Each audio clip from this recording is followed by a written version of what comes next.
മറ്റുള്ളവർക്ക് വേണ്ടി ജീവിച്ചു തീർക്കുന്ന ആളുകൾ, അത്തരം ഒരുപാട് ആളുകൾ നമുക്ക് കാണാൻ സാധിക്കും. അവർ ജീവിക്കുന്നത് തന്നെ ലോകരെ പേടിച്ചുകൊണ്ടാണ്. ഒരുപാട് മോഹങ്ങളുണ്ടാകും, ഒരുപാട് ആഗ്രഹങ്ങളുണ്ടാകും. ആ ആഗ്രഹങ്ങളെ മനസ്സിൽ അടക്കി പിടിച്ചാണ് അവർ ജീവിക്കുന്നത്. മറ്റുള്ളവർ എന്ത് കരുതും, അവരെങ്ങനെയാകും ഇതിനെ നോക്കിക്കാണുക എന്നൊക്കെ അവരിങ്ങനെ വ്യഥ പൂണ്ടുകൊണ്ടേയിരിക്കും. വല്ലാത്തൊരവസ്ഥ.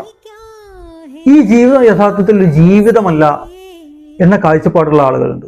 നിങ്ങളായിട്ട് ജീവിക്കേണ്ടത്, നിങ്ങൾ സ്വന്തം ആഗ്രഹങ്ങളെ അടക്കി പിടിച്ച് മറ്റുള്ളവർ എന്ത് കരുതുമെന്ന് കരുതി ജീവിക്കുന്നത് യഥാർത്ഥത്തിൽ നിങ്ങളെ പണയപ്പെടുത്തുന്നതിന് തുല്യമാണ് എന്നാണ് അവരൊക്കെ വ്യാഖ്യാനിച്ചിട്ടുള്ളത്.